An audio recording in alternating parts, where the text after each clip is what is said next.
올해로 결혼 8년차 30대 중반의 여자입니다. 유난히도 더운 여름도 거의 지나고 이제는 추석이 코앞으로 다가왔네요. 설날과 추석, 1년에 이틀 있는 명절이 며느리들에게는 1년 중에 가장 스트레스 받는 날인데 저는 작년부터 해방되어 자유를 마음껏 느끼며 살고 있습니다. 남편에게 부모님이 안 계신 것도 아니고 명절에 모일 시댁 친척 형제들이 없는 것도 아닙니다. 아니 굳이 이야기하자면 오히려 그 반대죠. 한번 간단하게 모였다 하면 10명은 기본이고 명절에는 먼 친척까지 다 찾아오면서 넓지도 않은 시댁 집안에 발 디딜 틈조차 없을 정도예요. 지난 시간 우여곡절 다 겪고 참아왔는데 다행히 지금은 완전 시댁과 인연 끊고 평소에도 연락 한 번 안 하고 살고 있지만 저희 식구가 이렇게 자유를 얻기 전까지 정말 힘들고 억울한 일 많이 겪었습니다. 작년까진 남편도 저도 내키지 않는 시댁에 불려가서 험한 꼴 많이 당했었지만 지금은 명절 스트레스도 없고 오히려 연휴에 어디로 놀러 갈까 고민하면서 남편과 싸울 일이 전혀 없어졌어요. 저희 시댁 집안의 내력인지는 모르겠지만 이상하게도 남편 쪽 집안에는 유독 아들들이 많습니다. 우리 시아버지는 사남 일녀 중 장남이시고 남편은 남자 형제만 셋이 있는데 그중 막내예요. 남편과 다른 형제들은 다들 취직해서 도시에 나와 살고 있지만 저희 시댁은 아직도 시골에서 농사를 지으며 살고 계십니다. 처음 남편이랑 연애할 때 결혼 이야기가 나오자마자 제일 먼저 떠올랐던 건 시댁 집안에 남자 형제들이 너무 많아서 솔직히 걱정이 되긴 했어요. 저희 친정은 시댁만큼은 아니지만 명절에 친척들 다 모이면 꽤 시끌시끌했었고 예전부터 엄마가 음식 준비하느라 고생하는 모습을 옆에서 지켜보면서 컸습니다. 제가 이 집안에 시집가서 명절 맞이하면 아버님 쪽 친척 친지들 모두 모이면 아이들 빼고 어른들만 20명이 훌쩍 넘고 어떨 때는 30명이 넘는다는 말에 소름이 돋더라고요. 사실 그 이야기를 들었을 때는 남편과 결혼을 포기하고 헤어질까 고민도 많이 했었습니다. 하지만 그래도 남편과의 결혼을 결심하게 된 것은 2년간의 연애 동안 항상 저를 믿고 한결같이 사랑해주고 무슨 일이 있어도 내 편을 들어주는 모습이었기 때문이에요. 이 사람이랑 살다 보면 아무리 힘들고 어려운 일이 있더라도 함께 이겨나갈 수 있겠다는 확신이 들었고 시댁이 무서웠지만 남편만 믿고 결혼을 밀고 나갈 수 있었습니다. 시댁 상황을 미리 다 알고 남편에 대한 믿음 하나만으로 결혼했지만 막상 결혼하고 처음 맞는 명절에 방문했던 시댁의 풍경은 제 상상을 완전 초월했어요.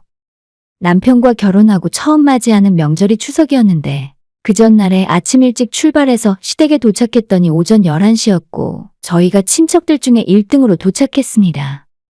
간단하게 어머님이랑 이야기하면서 준비하는 것도 같이 하고 잡일을 도와드리고 있었더니 뒤이어 형님네도 하나둘 도착하시더라고요. 집안 며느리가 저까지 셋이었지만 워낙 식구가 많으니 할 일이 산더미처럼 많더군요. 결혼하기 전에는 엄마를 도와서 전 부치는 것이 고작이었던 저였는데 최소 30명분이 넘어 보이는 음식 준비를 하려니까 온몸에서 땀이 뻘뻘 흘렀습니다. 남편이 왔다 갔다 어른들 눈치를 보며 저를 도와주려고 했는데 시아버지께서 사내 자식이 결혼한 지 얼마나 됐다고 벌써 마누라한테 쩔쩔매고 너가 그러고도 박씨 집안 남자 맞냐? 라고 하시면서 못마땅한 기색이 역력하셨어요. 저도 남편의 마음은 알았지만 아버님 화내는 모습이 보기 싫어서 주방에 들어오지 말고 나는 신경 쓰지 말라 이야기해뒀죠. 시간이 지나면서 아버님 형제분들도 모두 집에 도착하고 줄줄이 아들딸의 며느리까지 다 데려오는 모습을 보면서 이게 말로만 듣던 진정한 대식구 맞구나 싶었어요.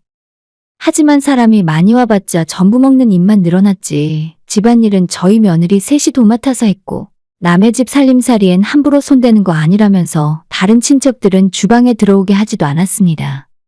우리가 오전부터 땀 흘려 만든 음식들을 그 집안 식구들은 순식간에 먹어치우기만 하면서 대낮부터 부어라 마셔라 술 마시고 놀기 바쁘더라고요.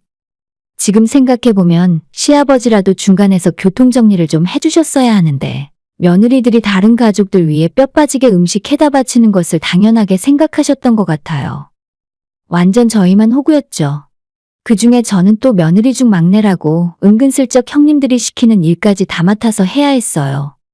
가장 얄미웠던 건 둘째 형님인데 저보다 나이도 1살 어린데 사석에서 따로 만나면 꼭 자기가 나이 1살 어린 걸 강조하면서 저한테 언니라고 부르더니 명절에만 만나면 동서라고 꼬박꼬박 호칭으로 부르면서 힘들고 하기 싫은 일을 저한테 떠밀어 넘겼어요.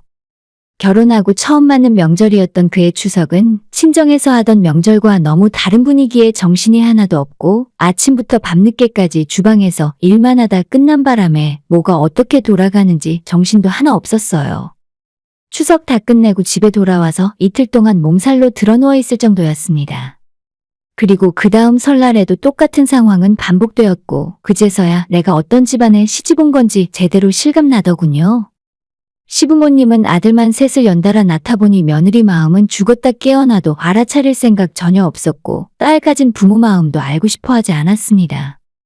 특히 어머님은 추석 아침 차례를 모두 끝내고 드디어 친정으로 가볼까 눈치만 보고 있으면 너희들 다 가면 뒷정리는 누가 하니? 시집 왔으면 이 집안 사람인데 어쩜 그렇게 하나같이 이기적이야? 라고 하시면서 대놓고 친정에 가지 말라고 붙잡았어요. 첫 추석 때도 저를 친정으로 안 보내려고 자꾸만 일을 시키는 바람에 저희 남편이 점심 먹자마자 부모님과 형들 눈치 안 보고 저를 무작정 데리고 나와서 친정에 갈 수 있었어요. 하지만 설날 때는 차례 지내고 아침 먹자마자 어머님이 몸이 아프다며 안방으로 들어가서 나오질 않으시더라고요. 친정 간다고 말을 하고 인사라도 드려야 하는데 안방문 꼭 닫고 나오질 않으셨습니다. 형님들 두 사람도 제가 하나 빠지면 셋이 할 일을 둘이 해야 하니까 은근슬쩍 동서, 어머님도 아프신 것 같은데 조금만 더 있다가 가. 라면서 서로 친정 못 가게 발목 잡고 있는 상황이었어요. 진짜 뭐라 말로 설명은 못하겠는데 환장할 것 같은 기분이었습니다. 우리 집이면 뭐라고 말이라도 하겠는데 시댁 어르신들 다 있는 자리에서 이제 막 들어온 막내 며느리가 집안에서 목소리를 크게 낼 수도 없고 그냥 어른들 눈치만 보고 있었는데 그 답답한 상황을 해결한 건 역시나 제 남편이었어요. 엄마, 갑자기 어디가 아파? 아빠, 엄마가 아프다는데 병원 좀 데려가. 나는 처갓집 가야 해서 먼저 일어날게. 라고 하면서 또 친정 간다며 자리 털고 일어났어요. 뒤에서 작은 아버님이나 아주버님 형님들의 따가운 눈총이 느껴지는 것 같았지만 지금 아니면 언제 일어날 수 있을지 장담이 되지 않는 상황이었죠. 그 일 때문에 나중에 형들이랑 전화통화를 하며 말다툼을 좀 하는 것 같았지만 어떤 상황에서도 저를 지켜주는 남편이 너무 든든하고 고마웠습니다. 시댁에서 일도 많이 하고 솔직히 시댁 식구들 모두 짜증나고 꼴도 보기 싫었죠. 하지만 남편 하나 바라보면서 명절 때마다 참고 인내하며 버텼습니다. 그리고 오늘 제가 이야기할 바로 작년 추석 때 일어난 일입니다. 그날도 저희 부부는 추석 바로 전날에 아침 일찍 일어나서 시댁으로 내려왔어요. 차 막히는 걸 피해서 움직이다 보니 해 뜨기 전부터 일어나 내려왔습니다. 역시 아주버님네는 아직 도착하지도 않았고 저희 부부가 1등으로 도착했죠. 시어머니랑 저는 아침부터 장보러 시내에 있는 시장을 돌아다녔고 형님들 아무도 오지 않은 상황에서 어머님이랑 먼저 일을 시작했습니다. 중간에 아주버님들의 전화가 오긴 했는데 내려오는 고속도로가 막혀서 조금 늦는다고 하더라고요. 그때까지만 해도 그냥 그런가 보다 싶어서 별 생각 없이 일을 하고 있었는데 시간이 계속 흘러서 오후 5시가 넘도록 아무도 오지 않았어요. 평소에는 점심때면 다들 내려오던 사람들인데 아무리 고속도로가 막혀도 이건 좀 너무하다 싶었습니다. 할 일은 태산이고 어머님과 둘이서 정신없이 일을 하고 있었습니다. 결국 오후 6시가 다 되어 첫째 아주버님네와 둘째 아주버님네가 거의 동시에 도착을 했는데 하루 종일 어머님이랑 일을 하느라 저는 녹초가 되어버린 상황이었죠. 시어머니가 도착한 형님들을 보자마자 아니 이렇게 늦게 오면 어쩌려고 그래? 하면서 역정을 내셨어요. 아주버님들이 땀에 흠뻑 쩔어 있는 제 얼굴을 보면서 아니, 먼저 슬쩍 가버리는 애들도 있는데 우리가 조금 늦게 오는 걸 가지고 뭘 뭐라고 해? 라고 하셨습니다. 우리가 추석과 설날 때마다 눈치 안 보고 일찍 일어나서 친정으로 출발한 것 때문에 저를 골탕 먹이려고 일부러 늦게 온 것 같았습니다. 어머님도 대충 상황 돌아가는 걸 눈치챘는지 더 이상 형님들에게 별 말씀 안 하시고 그냥 그렇게 넘어갔습니다. 기분은 좀 나쁘지만 제가 나서서 뭐라 할 수도 없고 이미 집에는 작은 아버님네 식구들 포함해서 10대 명 정도 있었기 때문에 그냥 꾹 참고 넘어갔어요. 평소보다 일이 많이 밀려 있었는데 그날 밤늦게까지 계속 주방에서 일을 한 덕분에 결국 어느 정도 마무리하고 잘 수 있었습니다. 저도 좀 짜증이 난 상황이었지만 저보다는 남편이 자기 형들에게 화가 더 많이 났더라고요. 차례 다 지내고 오후에 저희 친정집으로 가면 우리 친척들도 다들 집에 돌아간 이후라서 친정 부모님과 함께 남편이랑 술 마시고 맛있는 거 먹으면서 노는 게 전부예요. 엄마도 차례 음식 계속 먹는 거 질린다며 집에 돌아가는 친척들에게 음식 다 싸서 보내버리기 때문에 저희는 나가서 맛있는 거 사 먹거나 편하게 배달시켜 먹으면서 TV에 나오는 추석 특집 영화 보는 것이 쏠쏠한 재미였죠. 그래서 어떻게든 명절 당일 아침 차례상까지만 버티면 된다는 마음이었기 때문에 아무리 힘든 것도 참을 수 있었어요. 그날도 차례 다 지내고 다 같이 둘러앉아 아침을 먹은 뒤에 남편은 어제 말한 대로 처갓집으로 넘어가자면서 저보고 빨리 준비해서 나오라고 했어요. 당연히 어머님은 불만이셨고 맨날 시부모님 눈치만 보고 있는 형님들이나 아주버님들도 저희가 집안의 막내인데 매번 먼저 일어나니까 집안 분위기가 좋진 않더라고요.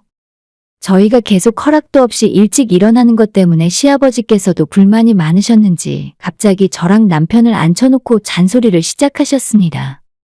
집안 어른들도 다 계시고 너네 형이랑 형수도 다 앉아있는데 어째서 너희들이 가장 먼저 일어나서 처갓집에 간다 설치냐고 한 말씀 하시더라고요. 이게 맞아. 현수 너도 진짜 정신 차려라. 아무리 네 마누라가 친정 가고 싶다며 옆구리를 찔러도 아닌 건 아닌 거야.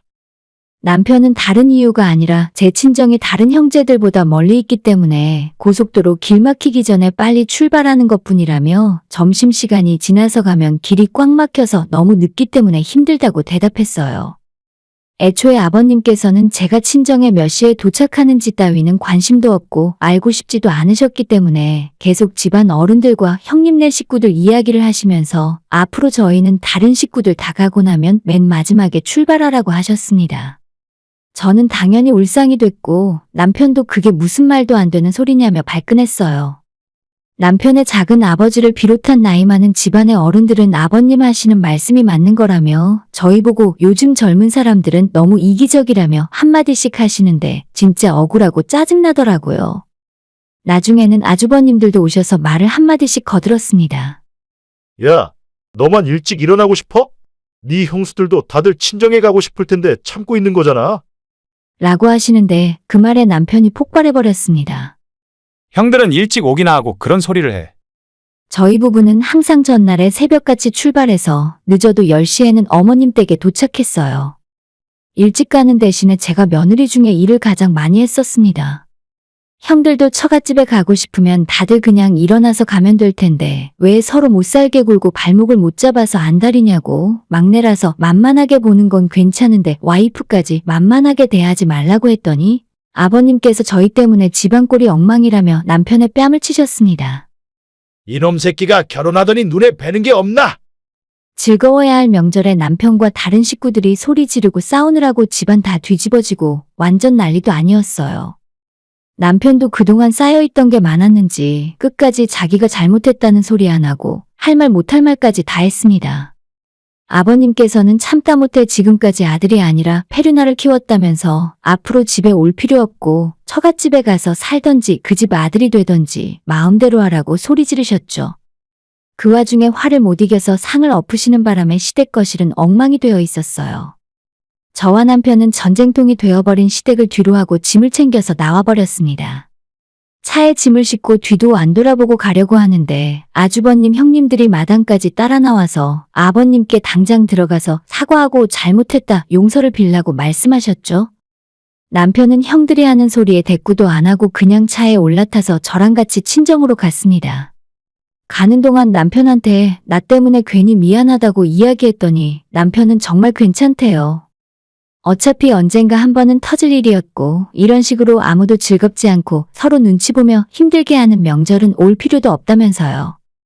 그 뒤로 지금까지 남편은 정말 아버님과 다른 식구들한테 먼저 연락을 한 번도 하지 않았어요. 가끔 어머님께서 한 번씩 남편에게 전화하시긴 했지만 그때도 남편은 전혀 사과할 마음 없다고 하는 바람에 언성이 높아지는 경우가 있더라고요. 아무튼 추석 때 그날 일을 친 뒤로 서로 연락을 안 하다시피 하고 살았는데 몇 달 지나서 설날이 다가왔을 때 혹시나 하는 마음에 남편에게 제가 먼저 물어봤어요.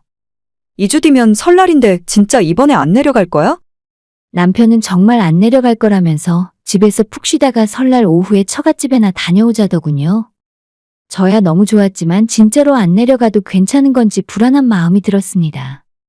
그렇게 불안한 마음으로 시간은 더 흘러서 설날을 며칠 안 남긴 상황이었는데 퇴근하고 집에 돌아왔더니 남편이 핸드폰을 붙들고 어머님이랑 싸우고 있었습니다. 통화 내용을 다 듣지 못했지만 중간중간 어머님이 쌍욕도 하시고 제 이름도 간간히 들렸습니다. 저와 우리 부모님 욕을 하시는 것 같았는데 남편이 바로 그딴 소리 하시지 말라고 화를 내는 바람에 뭐라 말하는지 제대로 못 들었습니다. 진짜 안 가? 안 간다고. 계속 전화해서 이상한 소리 하지 말고 그냥 우리는 없는 자식으로 생각하라니까. 엄마, 번호 차단할 거니까 앞으로 연락하지 마요. 그렇게 남편은 제가 보는 앞에서 시어머니와 크게 싸우고 절연해버렸습니다. 남편은 욕 듣게 해서 저한테 미안하다 사과했지만 사실 이 문제가 남편에게 화낼 일은 아니었기 때문에 괜찮았어요. 제 입장에서는 이게 나쁠 것도 없고 시댁 식구들과 악연을 끝내고 명절에도 스트레스 없이 지내는 중입니다. 남편이 명절이나 기념일에 용돈만 한 번씩 보내드리면서 적당히 챙기고 있긴 하더라고요. 이대로 영영 안 보고 살아도 괜찮냐고 남편에게 물어보면 자기도 언제까지 이럴 순 없을 거고 시부모님이 연세가 많이 들어서 성질이 좀 죽고 힘이 빠지면 그때는 자기가 혼자 내려가서 찾아뵙겠다고 하네요. 1년에 몇 번 없는 명절인데 친척들이 다 함께 모이면 즐겁고 화목한 자리가 되어야 하잖아요?